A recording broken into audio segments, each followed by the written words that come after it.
Welcome to the Side Hustle series. This episode is brought to you by Squarespace. Start building your website today at squarespace.com. Enter the offer code SIDEHUSTLE at checkout to get 10% off. Squarespace. Build it beautiful.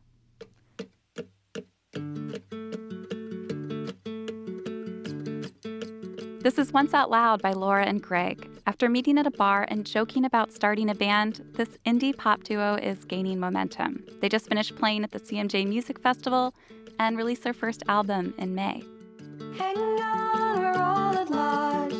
Let the weight of a single moment push me hard. With nothing to push back, stare at, run right through. Laura O'Neill and Greg Yagelnitzer are Laura and Greg. But that's not their only job. Laura is also the co-founder of Van Leeuwen Artisan Ice Cream and the co-owner of Selamat Pagi, an Indonesian restaurant in Brooklyn. And Greg's a visual artist with a huge range of projects. Most recently, he co-directed a video for Weezer. Some tiny band, never heard of them. Welcome to the show, guys. Thank you. Hello, Hi. thank you. We're also joined by Danielle Ponder from the studios in Rochester, New York. She just returned from a European tour, and her next album is Moments from Dropping, called Blow Out the Sun. She's the heart of her own soul band, and during the day she's a public defender for Monroe County. Here's her song, 3-Word Revolution. Ever since I was born, people try to tell me what to do, where to go, how to wear my hair. They tell me God is a man who would surely burn me. If I didn't follow the rules, well, that ain't fair. 'Cause there's a rebel inside of me. Welcome to the show, Danielle. Thank you for having me. And I'm your host, Andrea Salenzi. My guests today are all musicians, taking different approaches in different genres, but they share one common ground. They're balancing their day jobs with their creative side gigs, their music. Laura and Greg, you met at a bar? That's true. Yep. So Laura's ice cream store is right next to the bar, or it used to be. And she was working on some new ice cream flavors that she wanted me to try. Some vegan ice cream because Greg is vegan. So when I found out he was vegan, I was like, I got to get you to try these scoops. And it was over the scoops that we started talking about music. Yeah, and then actually followed through and did it. That part is Yeah. like the most important part, the followed through and did it part. So how did you realize that you were compatible musically, that this was going to not just be like, oh, we're going to start a band. It was going to be, we're going to start a band. Well, I was in a band that was kind of fizzling out, and I had been in, a bunch of bands before this, and I was just looking for something new to work on, and Laura sang for me. Then you played, what was that song that you played? I was playing my 5 chords on guitar. I think this song only needed 2. And singing along, and this is one of the first times we're hanging out, and Greg was just there watching me sing and play, and he was totally gobsmacked. And I finished the song and he's like, you wrote that? And I was like, that's Dreams, Fleetwood Mac. But I feel like he was just holy shit, this girl's amazing. But yeah, Greg grew up. I'm late to a lot of music, so. Greg is, he was born in Moldova and then came here when he was 4. I'm an immigrant. I feel like he wasn't exposed to as much kind of American pop culture. American for sure. and British. You didn't discover the Beatles till you were 18. 19. Ah. So as you guys started gearing up and recording more music and releasing more music, was there ever a fear that you wouldn't have room for it with all the other projects you have going on? On my part, I am my own boss, so at the same time, I'm never not working, but I do get to kind of call my own hours. And if I want to take an afternoon off because we have a show that night or something, or I'm going to take a day off because we're driving upstate to play a show or something like that, I have the luxury to do that. So it works out well. And Yeah. Greg is now freelance, so yeah, it's kind of a perfect situation. Worked out well. Someone who knows never not working is our other guest, Danielle Ponder. Danielle, when did your music career begin? I would say for me personally as an artist, I played in Attica Correctional Facility, and that was probably a moment where I really felt like, music is so powerful, I cannot neglect this. Because I always was like, I'm just doing this for fun, whatever, I'm going to be a lawyer. But playing in Attica was just it was crazy. To play with men who have been kind of, thrown away. A lot of the men came up on stage, and one guy played the saxophone, another guy played the keyboard, another guy was singing. And like that, the power of music got us in those doors. You know what I mean? So that was like a moment where I realized how influential this could be and how healing it could be for people. And I needed to take it much more seriously than I was. How did that gig come about? Well, my brother was in Attica. So one reason I went to law school is my brother's doing 20 years to life for a robbery. That sentence is because we have mandatory minimums, 3 strikes and you're out, essentially. He's been in Attica for 19 years now, so he's only got a year left. But I'm happy we did it because it was crazy. It was really cool. I feel like still today your music balances your day job, and the two are very complementary. Could you tell us more about how your interest in social justice balances these two passions? Yeah, I think my experience as working as a public defender definitely informs some of the lyrics I write. Even when I was in law school, I wrote a song there called Criminalized, which is about the criminal justice system. And that was really based on some of the things that I learned while I was in law school. In the song, I'm talking about probable cause and reasonable suspicion. And I probably wouldn't have known what that was before law school. But I think because the music is an outlet for everything I see every day, I really don't know how I could be a public defender and not have this outlet to express what I see. I'm really thankful for that. And I totally agree with Danielle about balancing your work life as well. I think it makes me better at what I do with my business because I have like this release and I'm not kind of burned out on one or the other. I think it's great to do more things so that you can kind of remain excited about both things. I would say that I could definitely do music without the law, but I don't think I could practice law without having the outlet of music. Do you think it makes you better at your job? Honestly, I know a lot of my clients because of music, or a lot of my clients know me because of music. I think as being a public defender, one of the biggest issues we face is your clients not trusting you. But I've honestly have clients that come up to me and say, I seen you at the Lilac Festival, or I seen you perform here. So I've had some really funny interactions, with clients coming to shows, or clients telling me once, you got to get us out of jail so we can go to your show next week. So I've just had some really funny experiences. And do you feel like the skills you're honing in your music complement your work as a lawyer?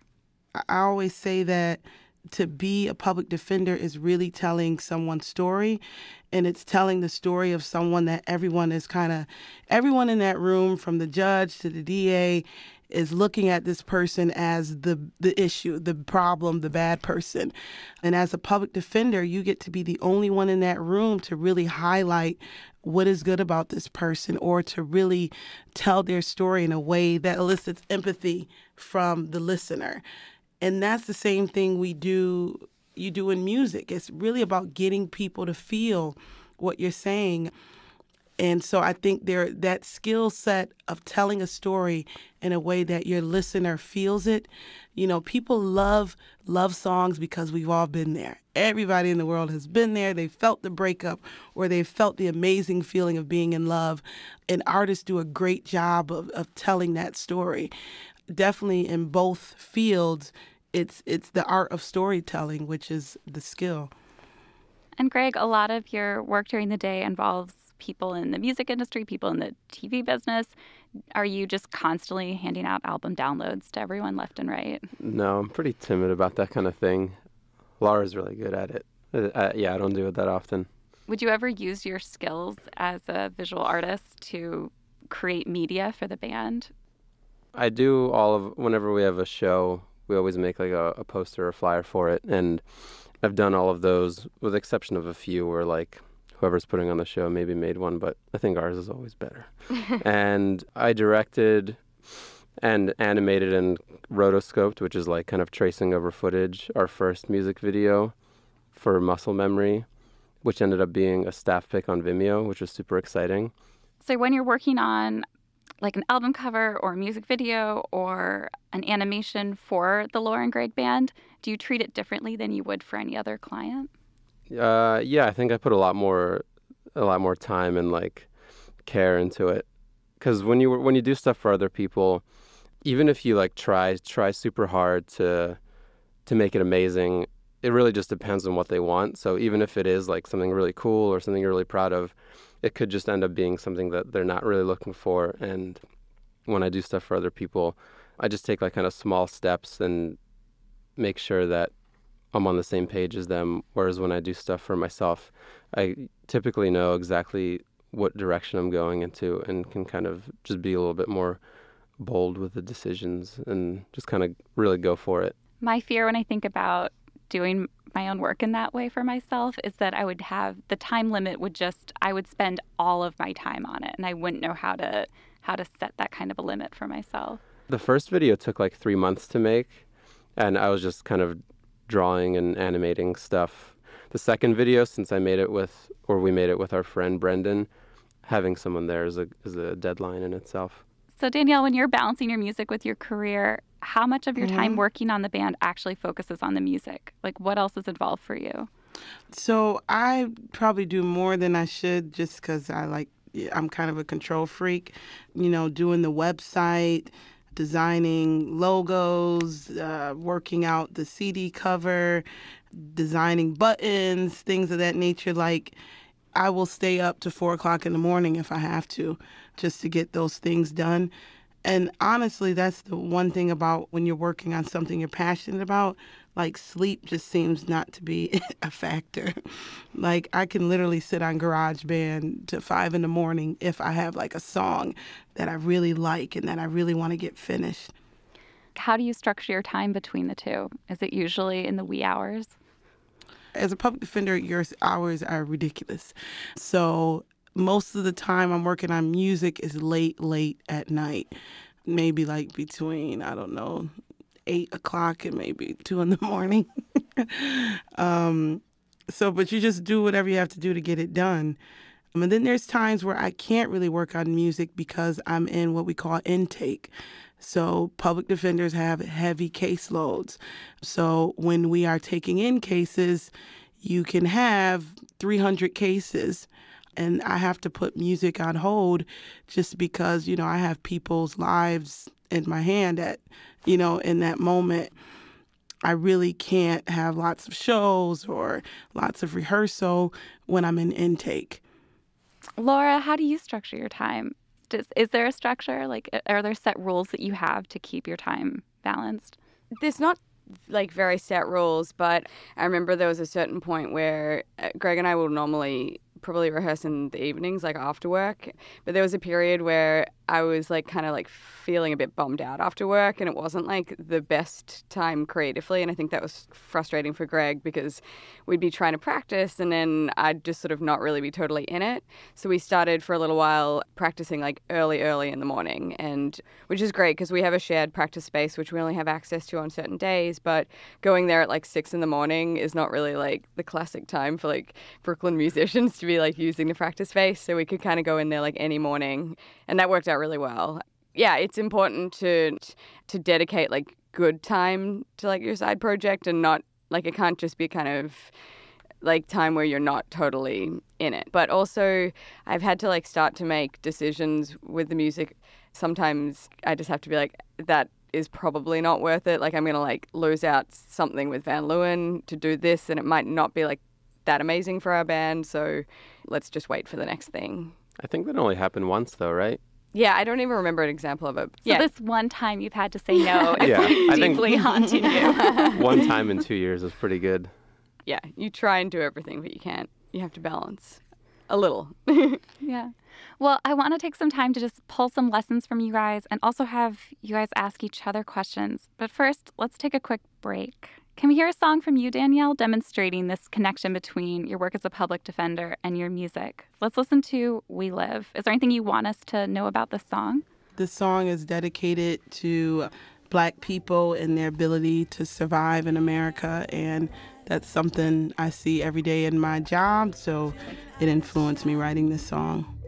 Unite, speaking truth to power.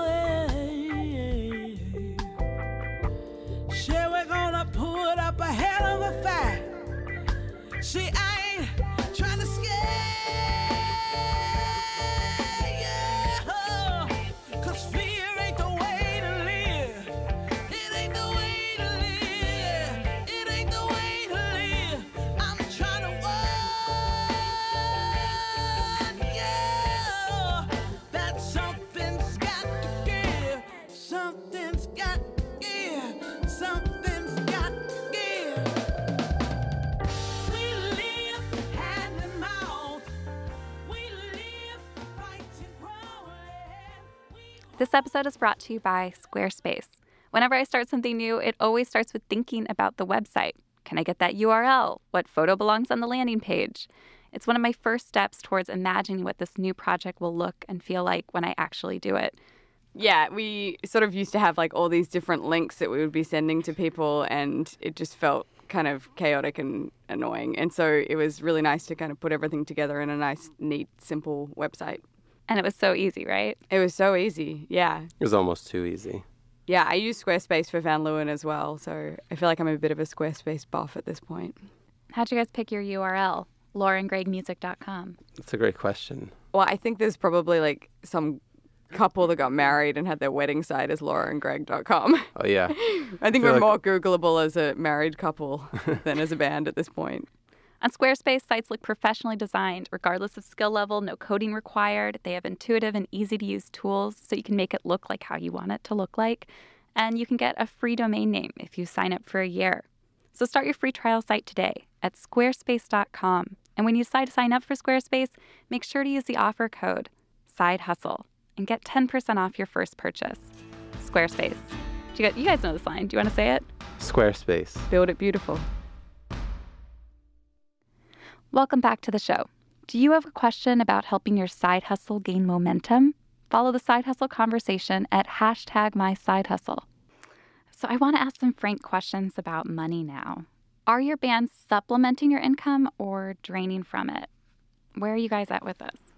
Training. Yeah. I mean, we're definitely like in the red for Laura and Greg, but we do make sure that we don't, just because we have money coming from like other avenues, that we don't just kind of have this bottomless pit that we contribute to our music. So it's, we're... Not that we're close to having a bottomless Yeah. pit of money. The bottomless pit. Yeah, I mean, I experience this with, sometimes people, I think, will think that because I have this business that is successful, that maybe I have like money to spend on like the band stuff, and it's like, just because I have a business doesn't mean that I'm going to spend $3,000 on hiring a publicist. It doesn't make sense for that to come out of like Van Leeuwen world to go into like Laura and Greg world that is not a profitable venture at this point.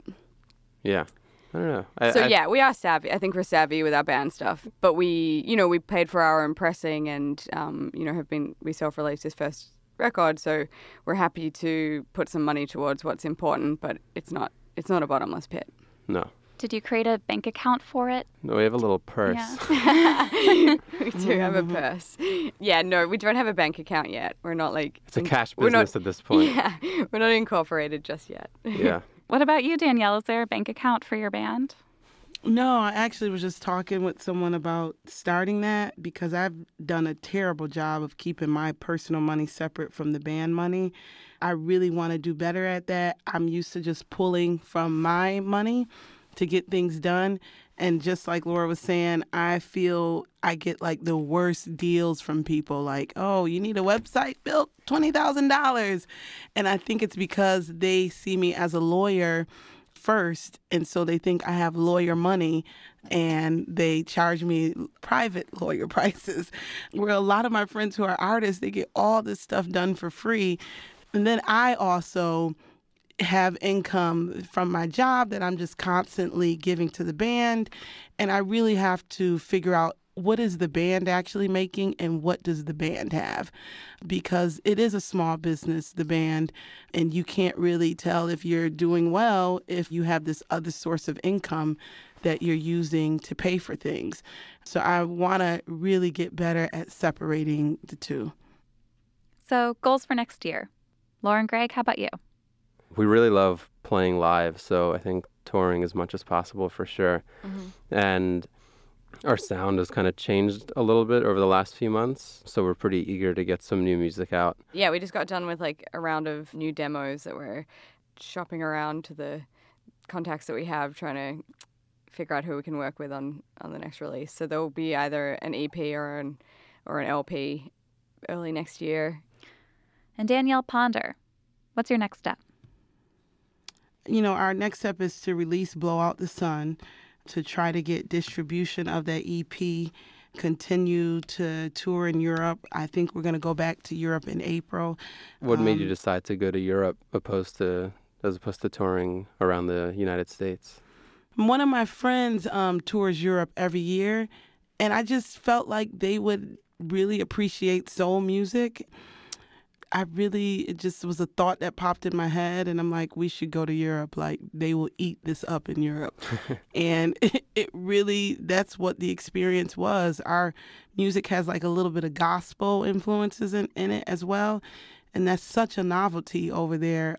But it also made me just look at the American music scene in amazement. Like this influence of, Black culture and gospel and hip hop and soul and the experience of Black people in America. And just this melting pot has created some crazy music. And when I'm over there, I'm like so proud of all of us. Like, as much as we go through, like, we know music. Like, we as a country have just created some awesome music through all of the struggles.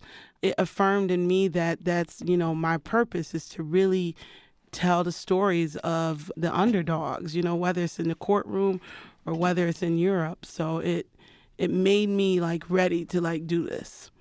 Danielle Ponder of Danielle Ponder and the Tomorrow People. How should listeners find you? You can find me on DaniellePondermusic.com, which is my website. But please like me on Facebook. I think that's more important. If you go to Facebook, Danielle Ponder and the Tomorrow People, everybody wants a lot of likes. I've been also joined by Laura O'Neill and Greg Jagelnitzer of Laura and Greg. Laura, where can listeners learn more about the music? You can go to our website, which is lauraandgregmusic.com, and then we're on Instagram and Twitter and all that stuff, and it's Laura Greg, at Laura Greg Music. And Greg, what song should we go out on? We have a new song called Masha. We're very excited about it. I wake up from dreams I wish I didn't have, where my little Marsha is alone and says, no one ever calls, they only dress in black. And worst of all, nobody remembers me back. I see you are a broken up one. I see you think you don't have anyone. You have me. You have me. For more stories of side hustlers, visit theguardian.com/sidehustle. Share your own side project with hashtag #MySideHustle.